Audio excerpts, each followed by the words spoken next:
So my name's Campbell. I'm the Florida Program Associate for Solar United Neighbors of Florida. We are a national nonprofit. We have on-the-ground programming in 12 states in DC, so as far west as Arizona, up to Minnesota, New Jersey, and then down to Florida. Here in the state of Florida, we got started in 2015. We're a state partner with the League of Women Voters. They heard our story on NPR here in Orange County and literally drug us down from DC. So again, Solar United Neighbors of Florida got started in 2015 here in Orange County and has really spread since then. So our main staple programming are solar co-ops, and we've organized 6 solar co-ops here in Orange County, about 6 in the St. Pete Pinellas County area, and then really canvassed the whole state. We've been all the way out to the Panhandle. Right now we have an active co-op in Escambia County, which is Pensacola, the end of Florida, and then down in the Keys as well. So what is this solar co-op that I keep talking about? A solar co-op is really just a grassroots project. It's time constrained, it's open for 3 months, and it takes place in a specific geographic area. So here in Orange County, we actually split the county by I-4 and have co-ops in East Orange and West Orange. We have an active co-op right now in Seminole County that I'll talk about later on if anybody's here from Seminole County. And these co-ops are, again, time constrained. They're specific to a geographic area, and they're just grassroots projects where homeowners are coming together to learn about solar energy and then potentially go solar together. So I'm going to talk a little bit about what is solar, a little one-on-one, but not get too in the weeds. And we like to say that we're a community of people building a new energy system, and we believe that rooftop solar or ground mount solar is really the cornerstone of this. These are all of our states, except for Arizona. We just launched that program, so they're left out right now. And here's actually a picture of the awesome League of Women Voters Orange County members who heard our story on NPR and called the DC office and actually helped organize their own ad hoc co-ops with us flying in as consultants to see if it would really take root in Florida, which at the time, if anybody knows anything about 2015, where our state, I'm a native Floridian, was really fighting some big policy battles that helped us decide if solar energy was going to flourish here or be stifled by utilities, honestly. Does anybody know what I'm talking about? The 2015 yes on one for the sun. So we had some really prevaricate language and came out in record numbers for Florida. It was upward of 80+% of bipartisan voter turnout in support of solar energy, which has really helped our state grow. Since 2015, we went from 15th in the nation in solar deployment to 8th. So just a few short years. Yeah. Here's some more stats about our work in Florida, Solar United Neighbors. Through our programming, we've had 48 co-ops across the state. So from really rural areas like Highlands County, again, to large areas like Orange County. We've had over 10,000 homeowners directly educated from our presentations, and those are our info sessions, free educational seminars that we give, not things like this, so even more through this and other programming that we do. Just in our programming, we've had over 12 megawatts of rooftop or ground-mounted distributed solar installed. 1,400 plus people have went solar with us, so homeowners or small businesses. All of the installers selected for our co-ops are local in Florida. About 90+% are local to that specific co-op area. So $29+ million invested right back into those communities. And then 486 million pounds of carbon that'll be offset from those solar installs. So a lot of awesome work that's happened here in Florida. So again, these solar co-ops are these grassroots projects of homeowners coming together. We do cap them out at 225, which has happened almost every time in Orange County. Orange County is the reason that we capped this project, because the first co-op we had here, almost 800 people joined to learn about solar and try to go solar together.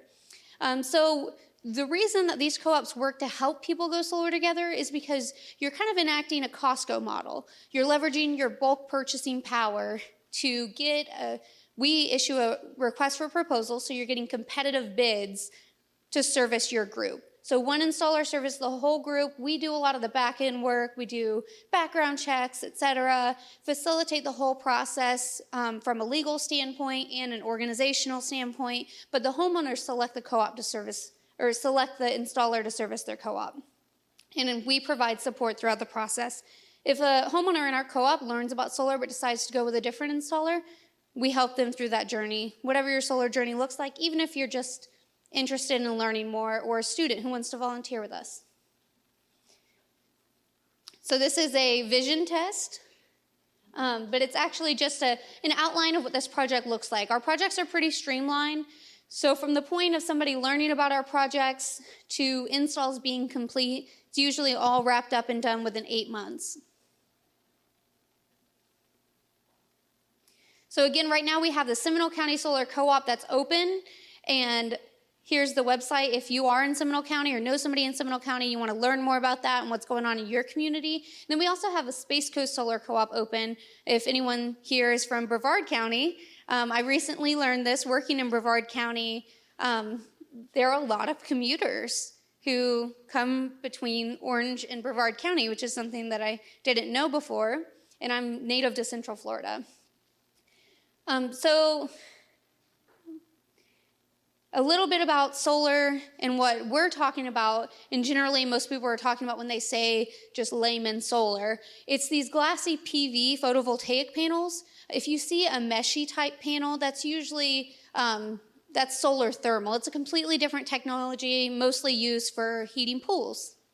So that's a big difference to know whenever you're talking about solar. The solar photovoltaic is really simple. It just converts solar energy to raw electricity. There are 3 main parts to a solar system. The solar panel itself, which is hurricane rated, really heavy duty, made of tempered glass. Best part is there's no moving parts, so there's virtually no maintenance. These are also called modules. Panels can be called modules. And then a solar system is made up of multiple panels, also referred to as a solar array. The second main part is going to be your inverter. So an inverter is either a string inverter about the size of that speaker over there, or a micro inverter, which is the size of like an iPhone 10. And then the third main part is your racking system. Oh, and a micro inverter would be on your rooftop on the panel level. Your string inverter is going to be near your meter. So maybe on the outside of your house next to your meter or inside your garage. And the third main part is a racking system. So I think most of us think about solar on the rooftop when we think about solar. It can also go in, it can go on a pond, as we've seen in Orange County. In Orlando, they have photovoltaics. And it can also go in your backyard. It can go on a carport, pergola. Mostly we see it on rooftops. So that is a penetrating system. The good news is that there are a lot of penetrating things on your roof already, like a satellite dish or attic vent.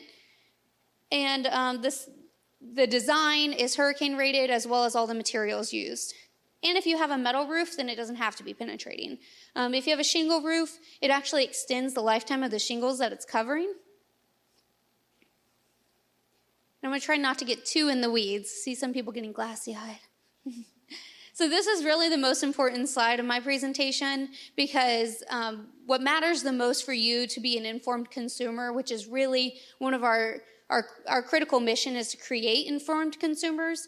What matters the most is for you to understand if your site is a good spot for solar. So there's really 3 things that you need to know about. Am I a good fit for solar?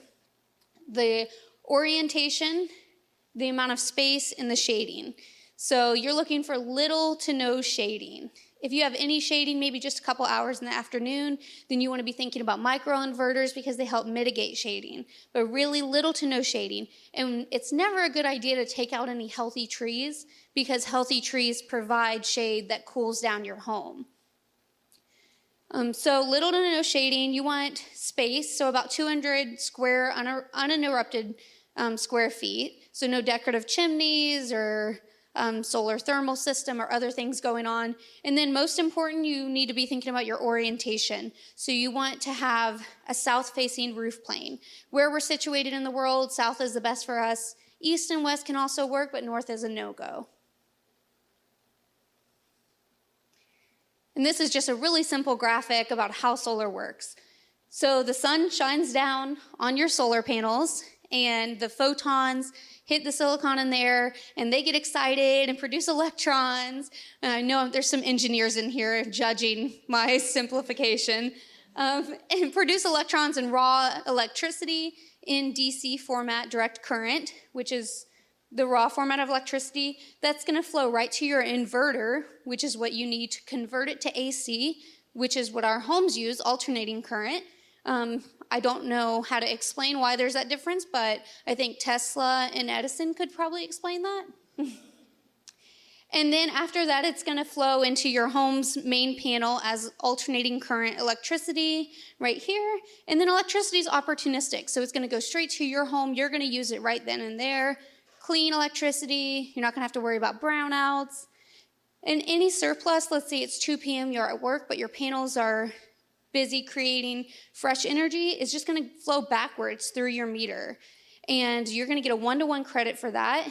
And that energy is going to flow to your neighbors. Again, it's opportunistic, so you're going to give your neighbors clean, awesome energy. And you can tell them that too. Maybe get some bartering going for Girl Scout cookies. So I'm going to tell you a little bit more about ways to get involved in our organization. Again, we are very active in Orange County and in Central Florida. So I have some handouts up here, some solar FAQs, magnets, fun things. You can actually see a panel and touch it and play around with it. It's a 5-watt panel. It's very small. And then we have a Get Involved handout that will help you look at different ways that you can get involved with us. Maybe you're really excited about policy things happening in Florida. We're one of the only states that doesn't have a community solar policy in place. So right now, energy can only be sold by our utilities. So it's up to them to make equitable community solar programs, which so far only the city of Tallahassee and OUC has really done. So if we want equitable community solar that benefits people who are buying into that program, we have to legalize community solar. So we have a whole advocacy and policy arm. We are a C3. And then we also have ways to get involved locally, to be a part of our educational seminars and outreach. We have some really fun programming, like a National Girl and Boy Scouts patch program, where they can get a patch for solar energy. And then most people, you're going to see some coasters on your table. This is another national programming that we have, and it's called Brews from the Sun. So we like to drink craft beer, and we also like to support and advocate for solar-powered businesses.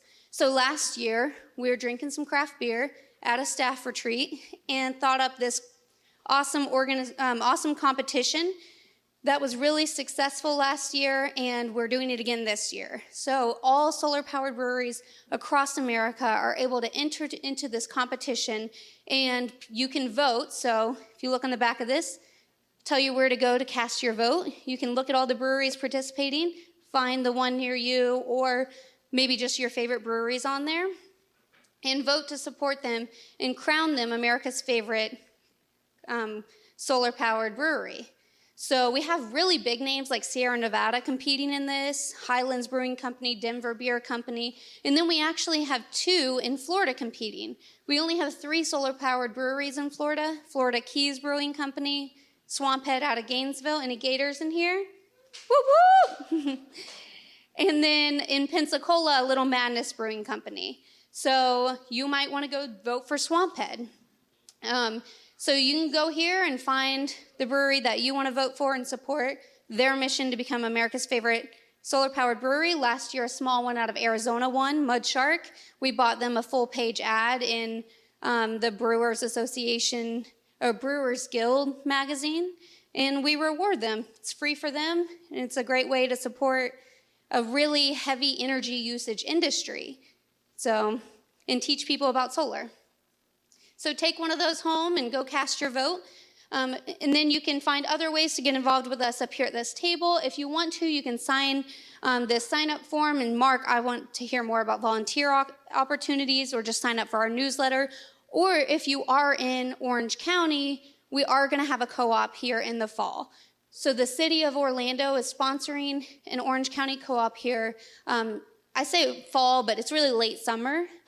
So around early September, we're going to have our 7th Orange County Solar Co-op, and this is part of their sustainability goals and their Rockefeller grant. So to be able to host another co-op and help their residents, they have really high goals. They want to see 500 more residents go solar in the next couple of years. So, yeah. So a lot of different ways to support. Are there any questions about what we do, or in general solar energy? Yes, ma'am. Yeah, I just want to say, if you look up at the house, like around here, some of the roofs are flat. Some of the roofs are fairly flat. So on the north thing, that's probably more of a pitched roof. That's all. Yeah, I didn't get too in the weeds about solar, but there's racking systems for every roof type. So there are pitched racking systems for parapet roofs and flat roofs.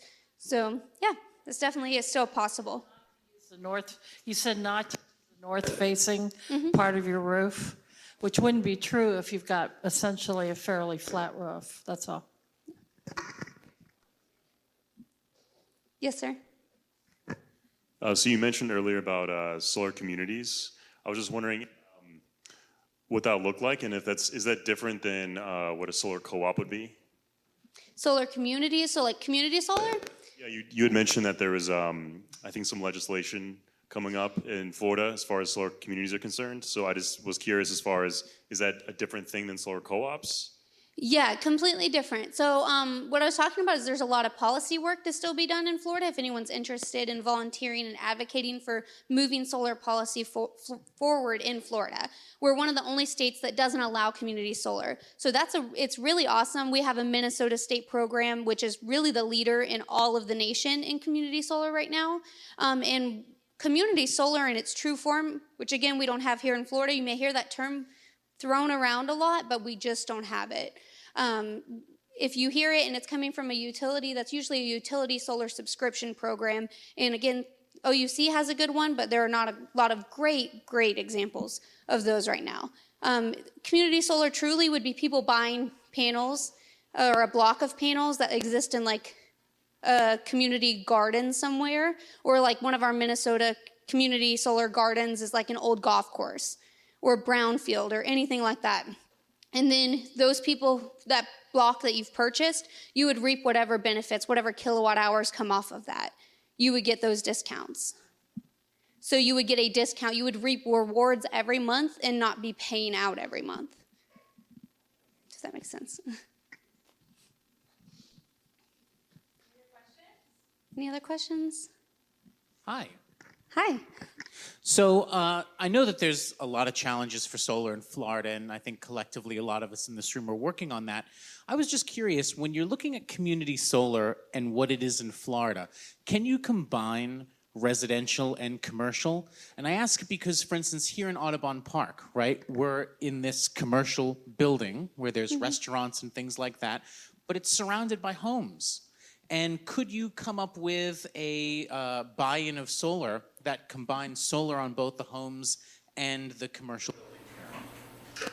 So like through a co-op, individual homes would be able to buy sign their own contract and go solar at the same time as like this business would be able to, but not in the way that I think you mean, which would be true community solar. So if the owner of this building wanted to put a bunch of panels on his roof and sell surplus to local homeowners, that's just not legal in Florida. Another thing that we're still trying to legalize is that's actually called virtual net metering, and the specific industry tech term is aggregate net metering. I know fleet farming is a huge program of yours, which is a huge issue for farmers here in Florida, in that if you have a large farm, you can't share solar between different metered sites, even though it's the same address. So if you put solar on your barn, you can't share it with this irrigation system over here or your home over here. Yeah. Yes, question, sir? was just a comment to reinforce why community solar is so important is because they are people that lives like in condos apartment, and it's not viable to have solar on the roof, so they just cannot go solar. So with the community solar project, what you do is that someone else have an array, huge array, let's say 5,000 solar panels, and then you purchase one little part of that in order to offset your consumption. So that's why it's so important. Another thing is that you buy as little as a couple panels to make your contribution, and that's not allowed. That's why it's important we support that initiative, because it will really support the mass. Yeah, so I think his overarching point was that the most equitable access to solar is through community solar. And then you had a question?